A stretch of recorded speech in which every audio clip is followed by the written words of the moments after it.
Começou. Louvado seja Deus, nosso Pai. Nós estamos para mais uma aula do Seminário Teológico à Distância. Você que vai assistir esta aula. Então, nós temos o Sequestade, que é Seminário Teológico à Distância. Você pode se matricular por esse número. Isso aqui, 55, indica que é do Brasil, se você estiver fora do Brasil. 85 é o número de área do nosso Ceará, da cidade de Fortaleza. O 9 é o que todo telefone tem agora. E aqui nós temos o número do nosso WhatsApp. Você manda uma mensagem de WhatsApp e você faz a sua matrícula já se antecipando para o ano que vem. Eu sou o professor Gilberto Rebouças. Há muito tempo eu ensino e esse seminário foi pensado para homens e mulheres que desejam fazer a obra de Deus, que já estão fazendo e que desejam aprender, mas não têm condição de estarem, devido a N fatores, numa sala de aula de segunda a sexta, mas eles também não querem perder a qualidade, eles querem fazer um curso com qualidade. Então, o nosso curso é um curso livre. Nenhuma faculdade de teologia é reconhecida pelo MEC. O que se faz? Se faz um curso de teologia, que a gente não chama bacharel, porque só uma faculdade pode dar o título de bacharel. Então, a gente chama de curso avançado. E depois que a pessoa ela conclui o seu curso, ela pode covalidar, ou seja, tornar esse curso um curso de nível superior. Ela procura, a gente dá a ela o certificado de conclusão, se ela foi aprovada, é claro, o histórico dela, e ela vai procurar uma faculdade para fazer a covalidação. Então, é um seminário com muito compromisso e que explica tudo às pessoas, porque muita gente não sabe que, às vezes, se matricula pensando que já vai vir o diploma certificado pelo MEC, não sabe que vai ter que fazer 6 meses a um ano para covalidar. E o nosso objetivo não é certificar. Infelizmente, nós vivemos num mundo onde as pessoas quantificam. A questão não é a qualidade, mas a quantidade. Então, os governantes dizem milhões de pessoas foram tiradas do analfabetismo. Aí a gente vai dar aula na faculdade e a pessoa não sabe interpretar um texto. Né? É o que a gente chama de analfabeto funcional. Então, esse é o estádio, nós já apresentamos, e agora nós vamos para a aula de hoje. Né? Então, nós estamos com o nosso seminário. Eu sou o professor Gilberto Rebouças, você é muito bem-vindo. Né? Se você quiser se matricular, você já viu. Então, nós estamos em Deuteronômio, e no capítulo de número 17, nós vamos ler: não sacrificarás ao Senhor teu Deus novilho ou ovelha em que haja imperfeição ou algum defeito grave, pois é abominação ao Senhor teu Deus. Quando no meio de ti, em alguma das tuas cidades, que te dá o Senhor teu Deus, se achar algum homem ou mulher que proceda mal aos olhos do Senhor teu Deus, transgredindo a sua aliança, que vai e sirva a outros deuses e os adore, ou o sol, ou a lua, ou todo o exército do céu, o que eu não ordenei. Senhor nosso Deus e Pai, nós somos dependentes do Senhor nosso Deus. Nada podemos sem o Senhor. E também não queremos fazer nada sem a tua direção, sem a tua ajuda, sem a tua bênção. E nós pedimos que nos ajude em nome de Jesus Cristo. Amém. Então, no capítulo 17, que tem 20 versículos, nós vamos ver a questão da transgressão da aliança. Está dando para ver bem aí, pessoal?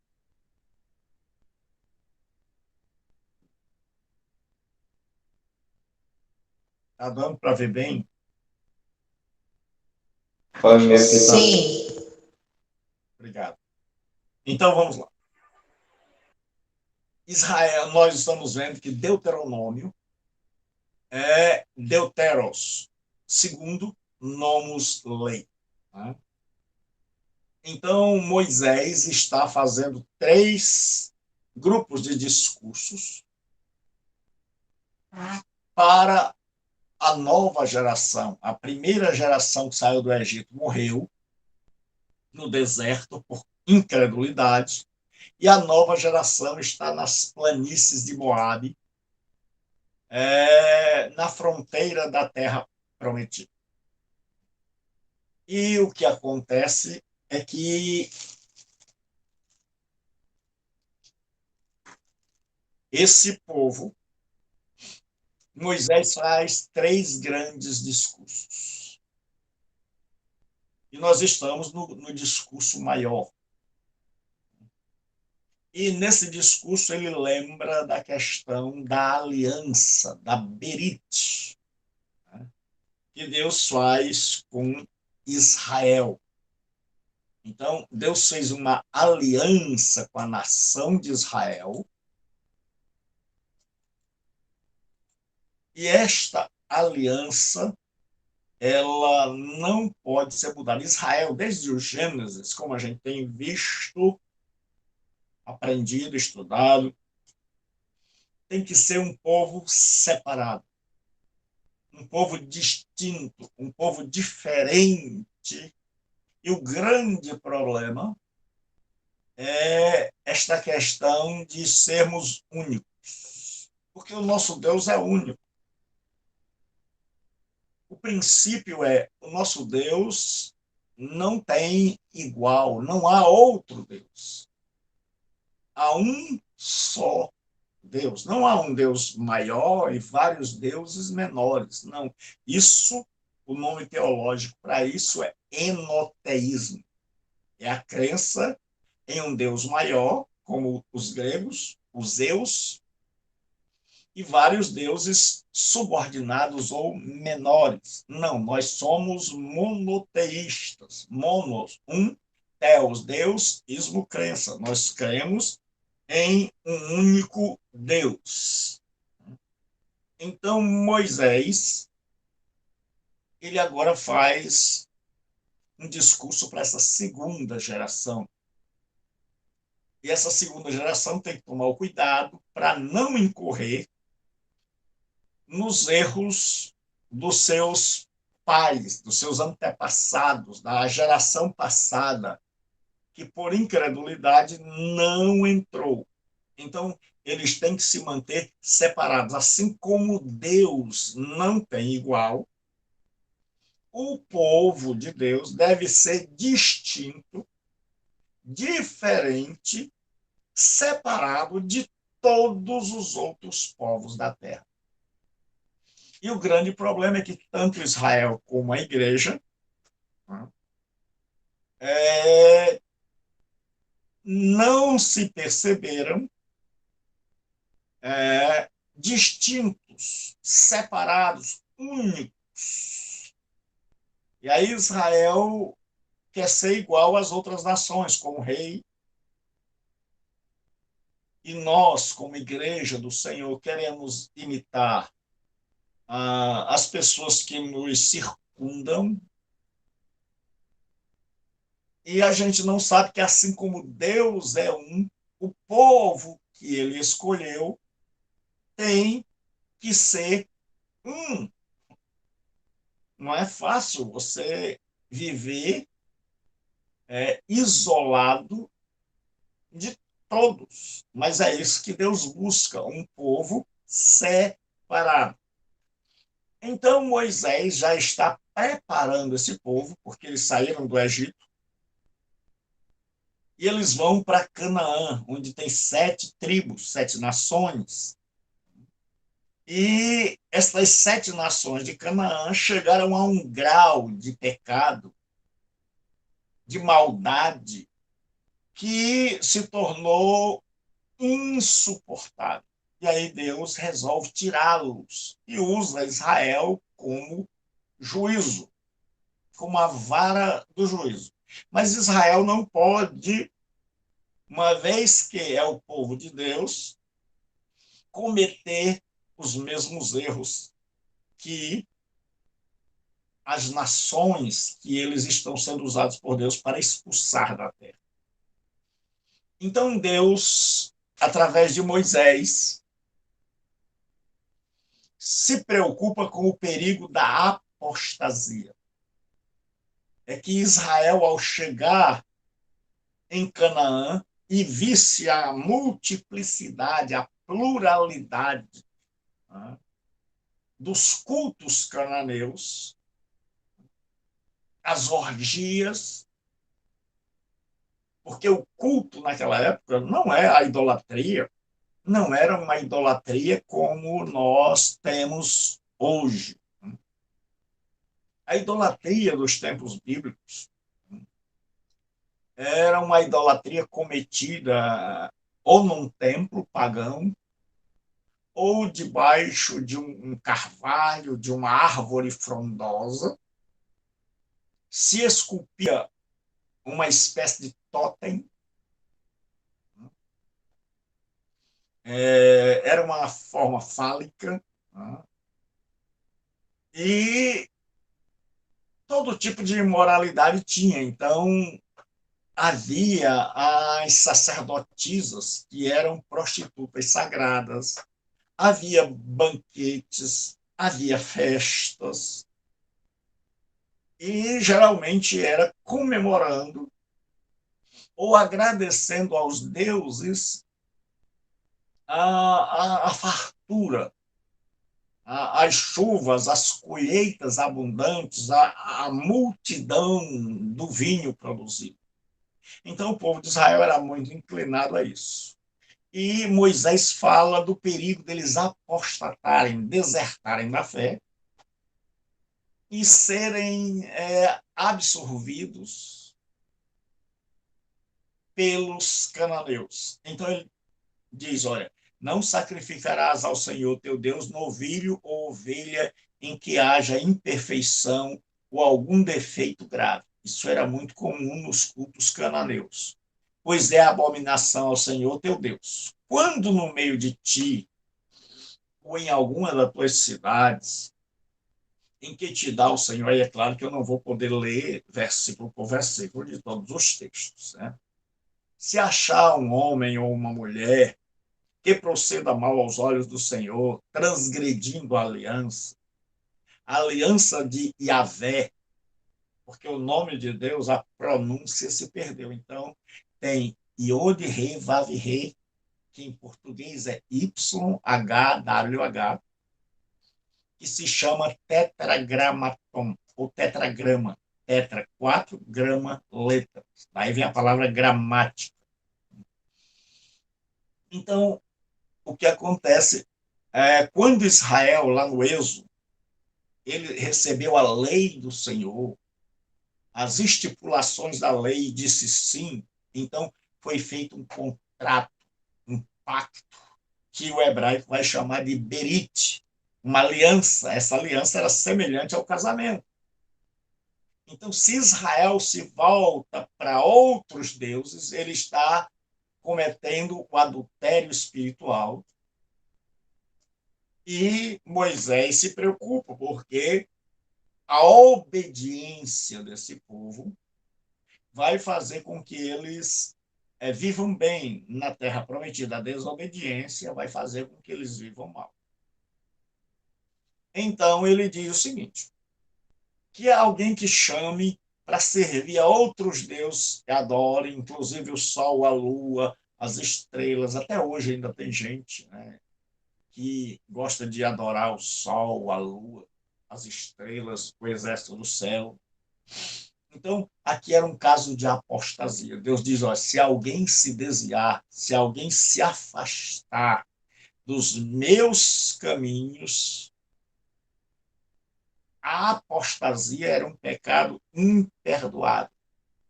Era deixar o verdadeiro pelo falso. Era deixar trocar a verdade pela mentira. E é isso que o escritor aos Hebreus está tentando evitar. É que os judeus que haviam se convertido ao cristianismo não apostatem da sua fé, não se desviem da fé verdadeira. Então, havia a denúncia contra o transgressor da aliança. E te sejam denunciados e ouvires, então indagarás bem.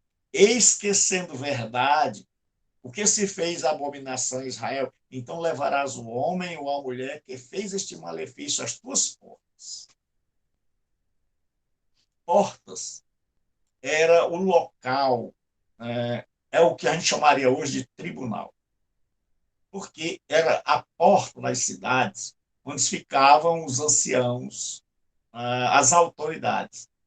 Então, quando se queria resolver qualquer litígio, qualquer coisa da lei, penalidade, se levava à porta.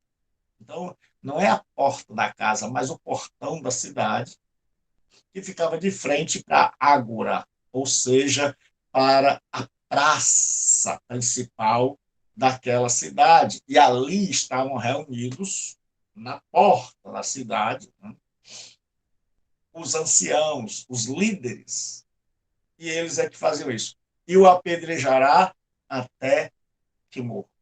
Então, o objetivo dessas leis tão severas era manter o povo de Israel separado dos cananeus. E aí tinha um número de testemunhas para a pena capital, que isso vai se tornar, vai ser muito usado no Novo Testamento. Então, escute uma coisa, se nós não entendermos o Pentateuco é o alicerce para entender os livros históricos, para entender os profetas. O Pentateuco era a Bíblia dos profetas. A Torá, como chamam os judeus, que é instrução, lei. O Pentateuco vai reger os livros poéticos. E o Novo Testamento vai ser o cumprimento ou um retorno a esta lei que foi deturpada pelos escribas dos fariseus. Então ele diz o seguinte, que Deus, já prevendo que uma pessoa podia ter raiva da outra e querer fazer o mal, a jurisprudência exige que o depoimento seja de duas ou três testemunhas. Duas ou três testemunhas. Então, a pessoa só era condenada se contra ela denunciassem duas ou três. Aí nós vamos ver que no Novo Testamento está cheio dessa expressão. Jesus disse: onde estiverem dois ou três reunidos no meu nome. Paulo diz: não aceites acusação contra um presbítero, senão com duas ou três testemunhas. Então, nós estamos vendo que eles estão falando do Pentateuco. Então, a pena capital só era aplicada com o testemunho de duas ou 3 testemunhas, e se essa denúncia fosse comprovada. Os casos que extrapolavam o conhecimento dos juízes. Desde os dias de Moisés, Moisés estabeleceu juízes. Moisés, ele resolvia todos os problemas de Israel, e aquilo estava destruindo, acabando com a vida de Moisés e com a vida do povo. Era um esforço muito grande e uma produção muito pequena. Moisés era centralizador. E aí, com o conselho do seu sogro, Jetro, que tem 2 nomes, é Jetro e Reuel, ele divide o trabalho. Ele nomeia juízes, né, em vários escalões. Aí o pessoal vê hoje que tem até a Suprema Corte, e as pessoas não sabem que tudo que nós temos na cultura ocidental vem desta cultura judaico-cristã, vem da Bíblia, que eles tanto desprezam, que eles dizem que é um livro de mito, e nem sabem que o que eles estão fazendo, as leis que eles fizeram, que os escalões, né, de justiça, já isso já foi na Bíblia. Moisés, Deus diz a Moisés através de Jetro, olha, coloca de 1.000, de 100, de 50. Então tinham várias cortes, e tinha a Corte Suprema de Apelação, que era Moisés, ou, na ausência de Moisés, os sacerdotes. Então, havia casos onde era difícil, onde o primeiro escalão não conseguia resolver, onde o segundo escalão não conseguia resolver, onde tinha que ir para a Suprema Corte. Então Deus diz, olha, quando te vier alguma coisa muito difícil, então leva ao sacerdote, e aos sacerdotes, porque havia um sacerdote maior, o Kohen Gadol, ou o sumo sacerdote, ou numa tradução literal, o grande sacerdote, mais outros auxiliares que conheciam a lei. Então, estes iam dizer o que era certo, iam aplicar a lei, iam dizer qual era a penalidade, o que estava certo, o que estava errado. E a decisão desse tribunal era obedecida. Era mais ou menos como hoje não vou nem comparar, certo? Mas era a Suprema Corte. Então, agora, o autor do livro, que eu creio ser Moisés,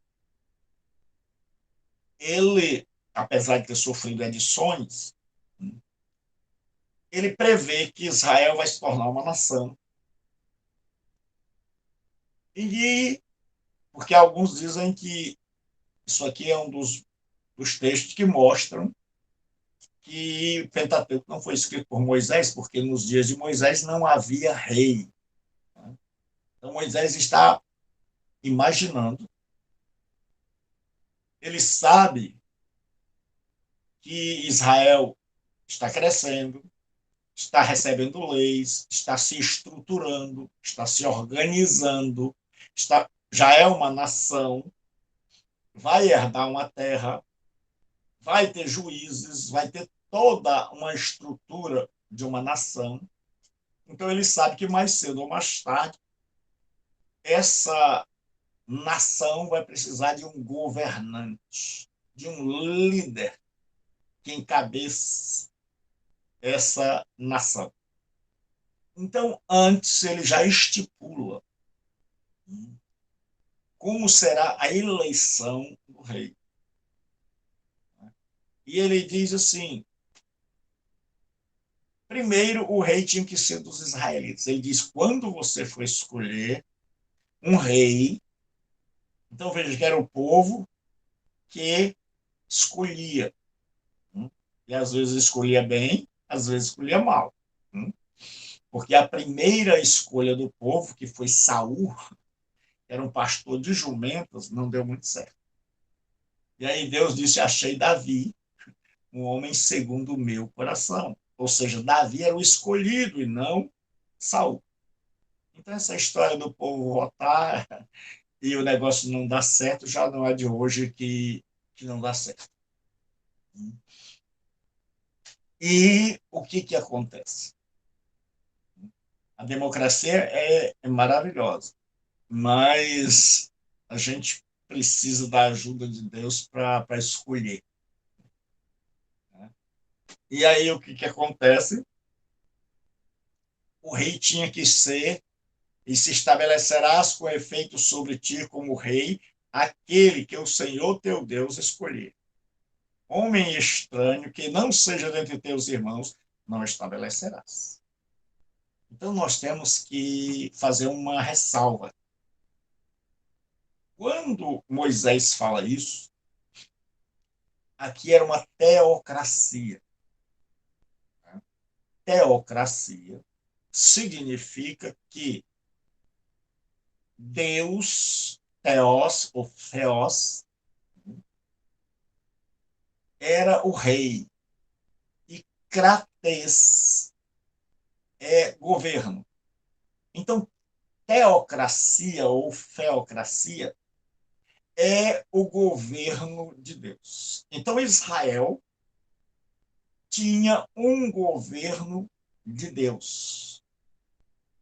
Então, ele estava sujeito às leis aqui da Torá.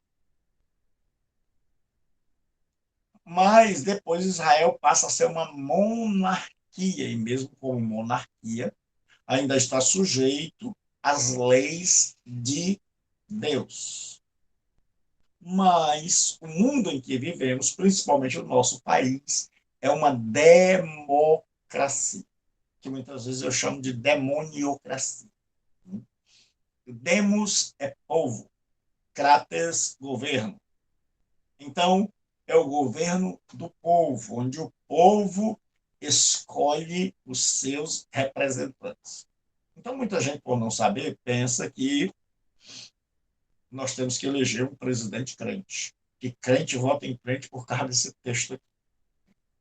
Meu irmão querido, quando tinha esse texto aqui, era Deus que governava. A lei que dirigia a nação era essa aqui que nós estamos estudando, e não a Constituição brasileira. Então, feita essa ressalva, vamos continuar. O rei, Israel era o único país, o único lugar onde o rei não tinha poder ilimitado, onde ele tinha limitações, porque o verdadeiro rei, verdadeiro Melech, a palavra rei em hebraico é Melech. Então, o Ha-Melech, o rei, ele tinha limitações. O que ele não podia fazer? Não podia multiplicar o poderio militar. E você vai ver que foi só o que os reis de Israel fizeram, e principalmente Salomão. Aí você vai ver a razão da derrota, tá?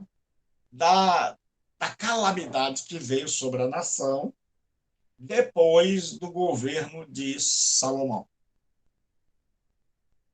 Deus disse que eles não poderiam multiplicar cavalos. Naquela época, os mais poderosos cavalos estavam no Egito.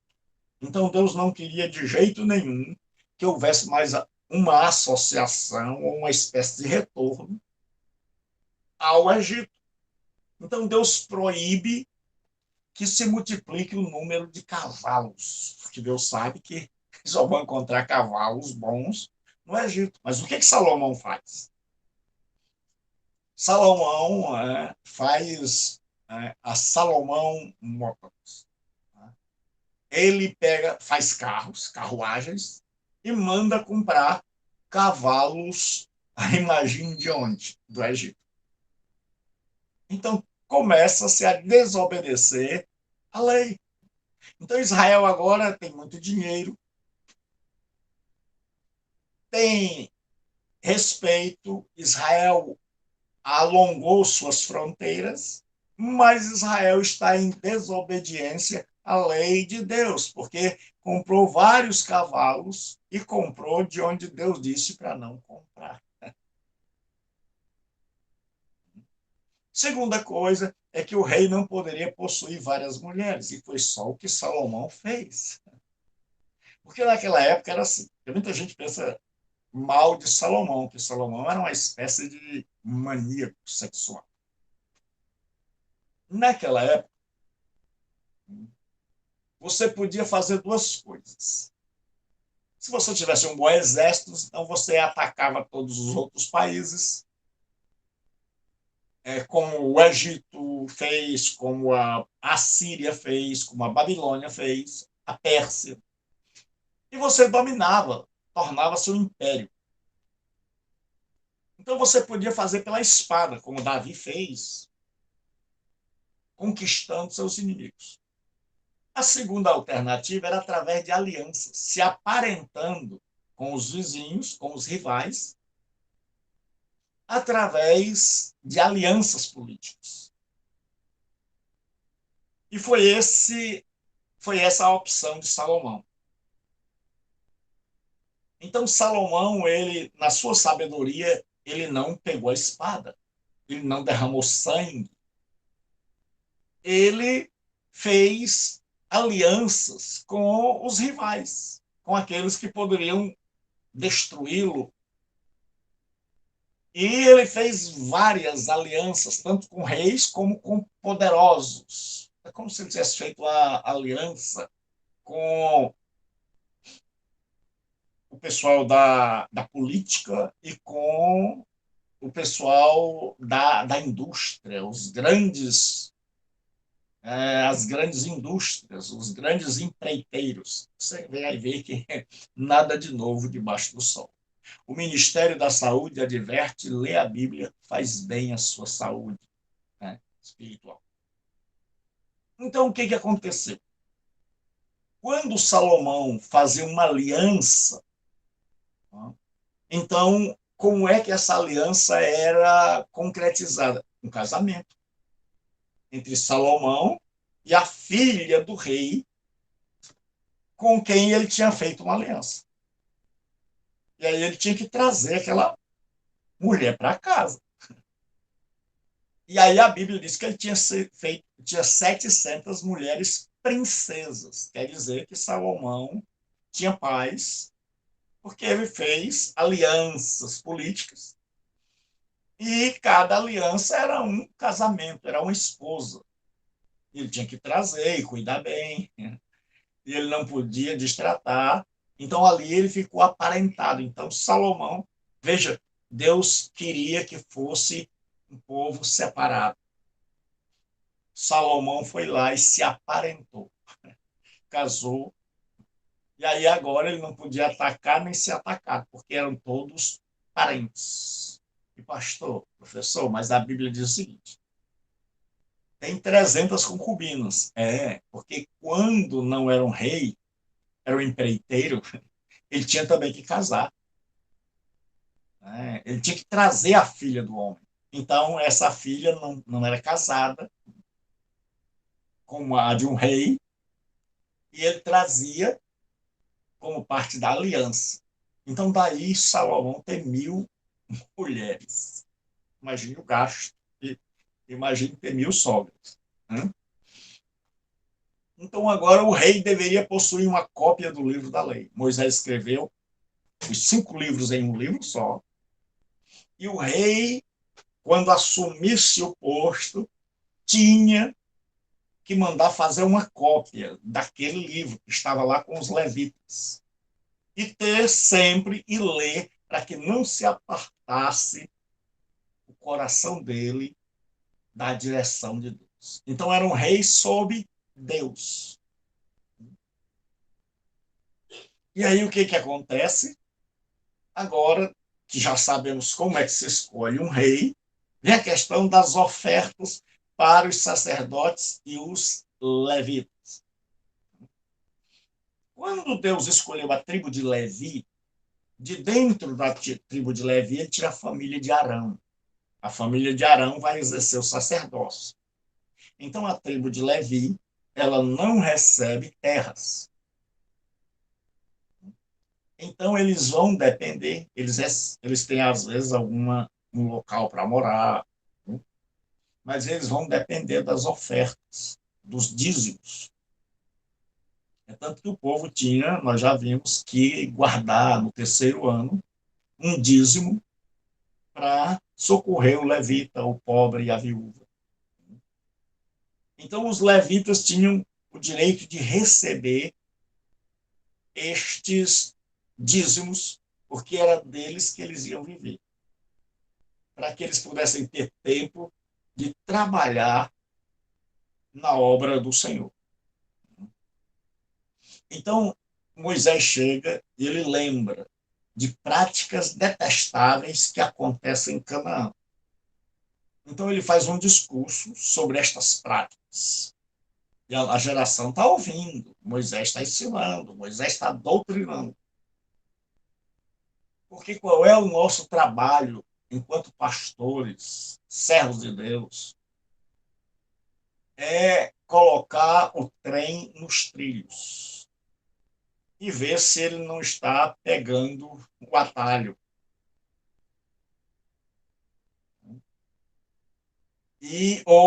Porque muitas vezes você vai ver que tem um homem lá que ele mexe numa alavanca e o trem pega um atalho. Vai num trilho, passa para outro trilho.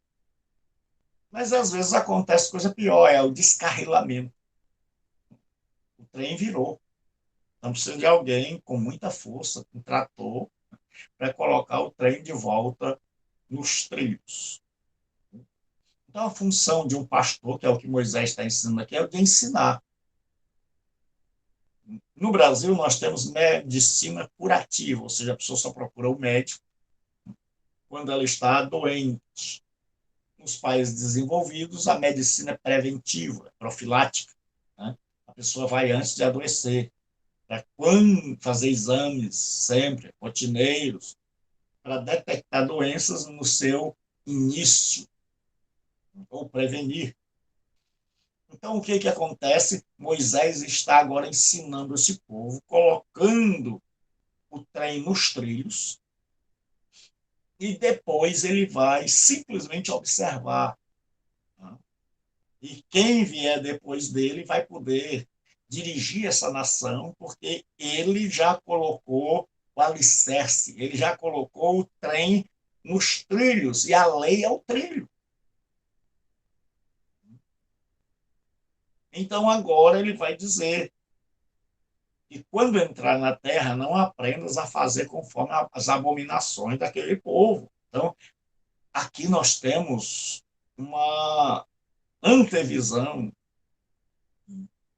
nós temos uma explicação de por que Deus tirou o povo da terra. Por que Deus expulsa, né?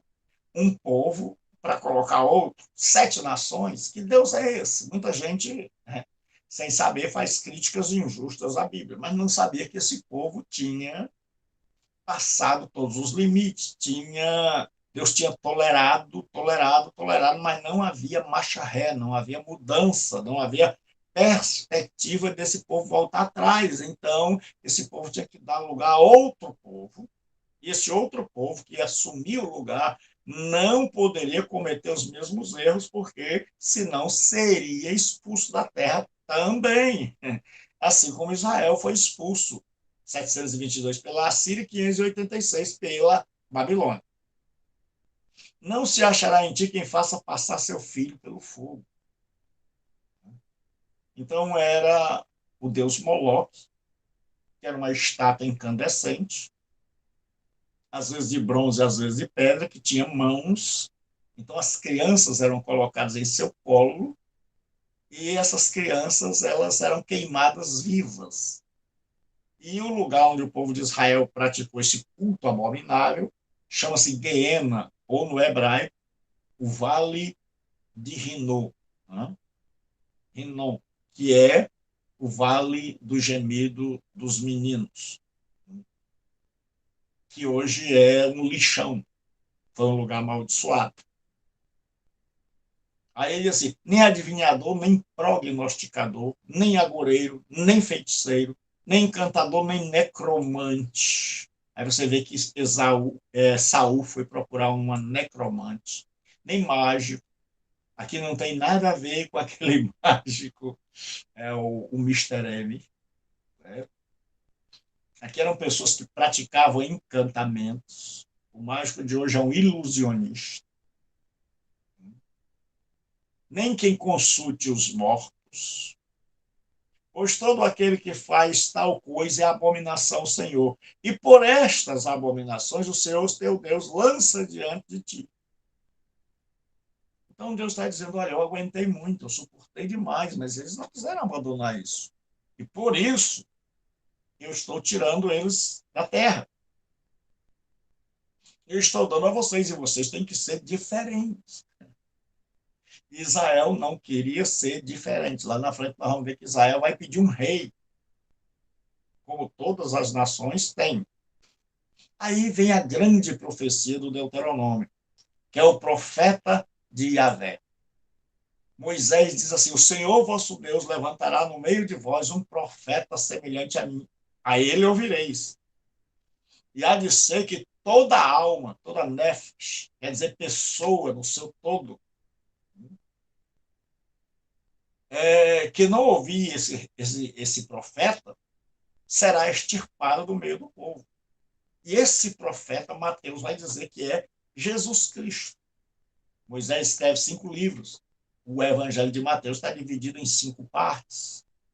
Moisés recebe a lei no monte, Jesus dá a nova lei, ou a lei, na sua interpretação correta, no monte.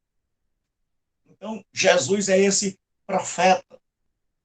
Mas, logo a seguir, vem um sócio profeta. Porque sempre que tem a verdade,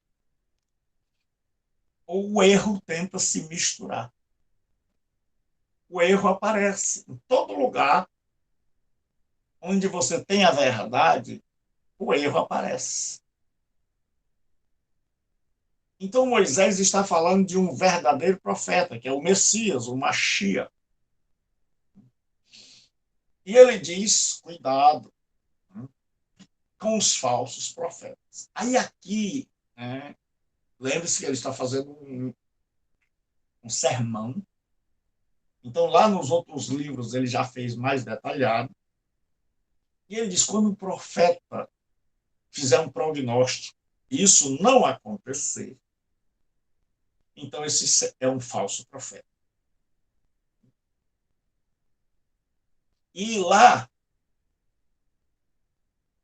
em Levíticos e Êxodo, ele diz o seguinte, principalmente em Números, né?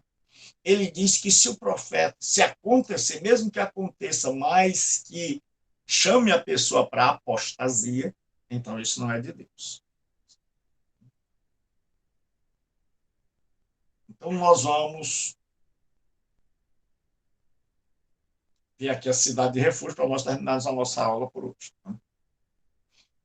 Então, havia cidades de refúgio. Qual era o objetivo? Então, do lado de cá do Jordão tinha 3, que é o que a gente chama de Transjordânia. E agora, Deus manda fazer mais 3 do outro lado. Então, são 6 cidades de refúgio.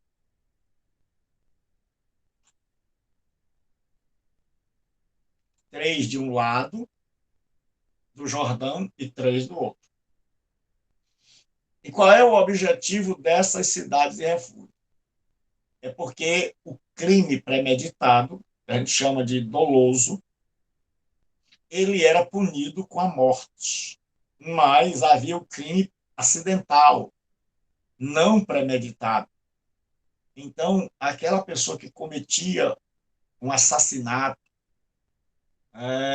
sem ser premeditado, ela podia se esconder, encontrar asilo numa dessas cidades, até que fosse julgado o caso. Então, naquela época, a pessoa matava, havia a lei de talião, então tinha um vingador de sangue. Era um parente que ia vingar o sangue, ia matar quem matou seu familiar. Então, o que, que acontece? Deus, já sabendo, aí as pessoas dizem assim, puxa vida, mas tem tudo isso na Bíblia? Tem. Toda a nossa estrutura ocidental vem dos costumes, né, da Bíblia. Essa Bíblia é tão odiada, tão esquecida, tão empoeirada, tão grande, mas que só serve de enfeite para muitas salas. E para nós cristãos que muitas vezes não examinamos, né, os princípios que Deus nos ensina. Então, existe o crime doloso e o crime culposo. Até hoje está aqui, é antigo. Então, para o crime culposo, onde a pessoa não tinha premeditado, ele podia se achegar a uma dessas cidades.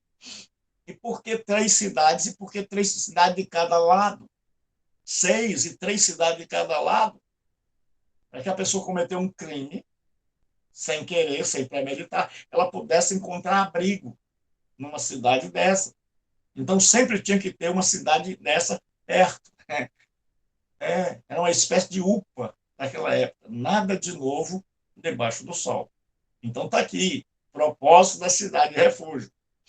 Deus manda fazer, e aí ele diz o crime culposo. Ele diz quando uma pessoa matar sem querer, ela foi para a floresta, levou um machado, ela tacou o machado na árvore, o ferro do machado soltou, pegou na cabeça da pessoa que estava com ele, a pessoa morreu. Então, o familiar daquela pessoa vinha para cumprir a lei do talião, olho por olho, dente por dente, para matar aquela pessoa. Então, quando aquela pessoa cometia um crime assim, por acidente, ele procurava uma dessas cidades de refúgio. E aí tinha 6 cidades de refúgio, 3 de cada lado, como nós já vimos. Mas também, nessa cidade de refúgio, não podia entrar o crime doloso, o criminoso que fez aquilo premeditadamente. Então, hoje nós temos essa distinção de crime doloso. A lei hoje ela já faz essa distinção. Ela diz, olha, uma coisa é uma pessoa atropelar outra por acidente, outra coisa é a pessoa pegar o carro e dizer, olha, ele está atravessando, quando ele atravessar, eu boto por cima e mato. Então, são 2 mortes, mas mortes completamente diferentes, né? Com penas diferentes, com julgamento diferente. Então, tudo isso já vem da Escritura.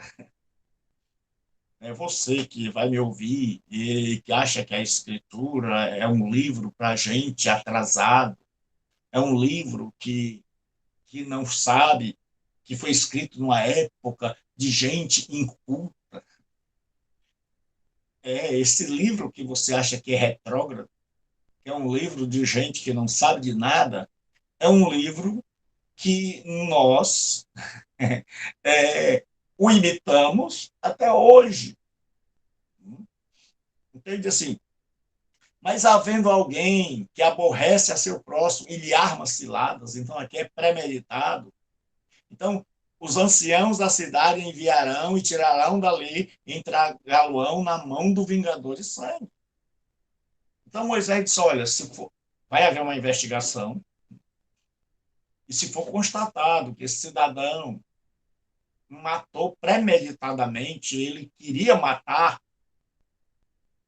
ele armou cilada para matar, e ele tentou entrar numa cidade de refúgio, porque é sempre assim. Tem as coisas boas e o povo tenta utilizar isso para o mal. As instituições elas foram criadas para o bem da humanidade. Mas aí vem o ser humano, com sua natureza fragilizada, debilitada pelo pecado, e aí acaba com essas instituições. Então, muita gente que matava a pessoa, qualquer criminoso, né, queria entrar numa dessas cidades. Só que no tempo da Bíblia eles se davam mal. Hoje, o criminoso, né, ainda se dá bem. Tem um monte aí solto. O que acontece?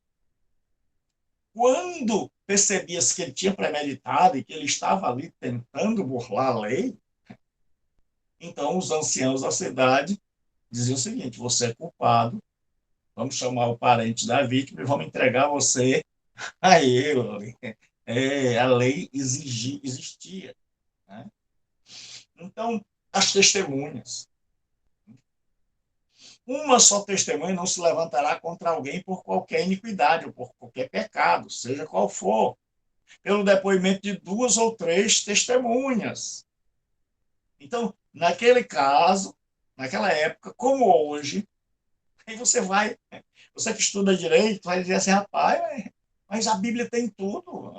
Eu não estou dando uma aula de direito, e estou, mas é uma aula de teologia. E você vai ver que tudo que você aprendeu está aqui, mesmo que seja de forma embrionária, onde as pessoas só desenvolveram a partir daqui, desse livro cafona, desse livro que as pessoas dizem que só crê nele quem não tem instrução, desse livro dos ignorantes. Esse livro aqui é o que é a base do nosso sistema penal. É. Então, essas testemunhas tinham que ser investigadas. Não é assim, e a pessoa dizer, eu vi. Quando levantar uma testemunha falsa contra alguém para o acusar de algum transvio, então os dois homens que tiverem a demanda se apresentarão perante o Senhor diante do sacerdote do juiz naquele dia. Os juízes indagarão bem se as testemunhas for falsa e tiver testemunhado falsamente contra seu irmão. Então o juiz naquela época trabalhava. Certo? Tinha uns que começaram a falhar e os profetas pegavam no pé. Como hoje, né? Ninguém gosta de gente que coloca no rosto aquilo que a pessoa está fazendo de errado. Então, era dever do juiz examinar a testemunha, saber se ela era digna de ser ouvida, se a palavra, se aquilo que ela estava contando, se a história que ela estava contando era verdadeira. Então, em caso de ser achado verdadeiro, depois de um escrutínio, de um exame, havia a lei de talião, olho por olho, dente por dente. O que é isso? É que se a testemunha falsa tivesse denunciado com o objetivo de ver a morte de alguém inocente, quem morria era a testemunha. Diz assim, fareis como cuidou fazer a seu irmão. Ela queria que ele morresse, então ela foi lá e inventou um monte de calúnia, um monte de mentira. Então, ele diz assim, não temam, nunca, para que o povo tema e nunca mais tornem a fazer semelhante mal no meio de ti. Não olharás com piedade. A vida por vida, olho por olho, dente por dente, mão por mão e pé por pé. Isso aí era italiano. Deus está dizendo, ele não veio aqui procurar a morte. Ele não veio buscar a morte do outro. Ele não veio tentar matar por meio de um falso testemunho. Então, que ele morra. Então, quando a testemunha era falsa, ela era morta. E engraçado é que nos dias do Novo Testamento se levantaram muitas falsas testemunhas, mas ninguém morreu. Porque todo mundo quer lei, mas ninguém quer a aplicação da lei na sua vida. Os fariseus nunca fizeram questão de matar. Eles tinham muito escrúpulo na lei. Eram pessoas muito escrupulosas em detalhes. Por isso que Jesus disse que eles coavam um mosquito, engoliam um camelo. Por quê? Porque eles com facilidade arrumavam, e os sacerdotes, que eram os homens da lei, é o Supremo Tribunal, eles arranjavam pessoas para testemunharem falsamente contra Jesus, contra Estevão. Estevão foi morto por testemunhas desse jeito, coisa que Deus disse que quem era para morrer não era Jesus, eram as falsas testemunhas. Se a lei fosse obedecida, quem era para morrer não era Estevão, eram as falsas testemunhas. Mas quando a gente abandona a lei, esquece a lei, não obedece à lei, então a injustiça prevalece. Aí quem morre é o justo, Jesus. Quem morre é o justo, Estevão. E assim nos dias, até os dias de hoje. Então, devido ao avançado horário, né, nós começamos um pouco tarde hoje, por motivos de gravação nossa, aqui minha. Né? Então, a gente tem que começar 9 horas, mas hoje eu tive que começar mais tarde um pouco. Então, eu espero que Deus tenha abençoado a sua vida. Há alguma pergunta? Alguém gostaria de fazer alguma pergunta antes que a gente encerre? Então, todo mundo entendeu? Então, nós vamos já desligar. Eu vou pedir à irmã que termine, né? Que pare a gravação e que encerre. Fabiano tem? Diga aí, Fabiano.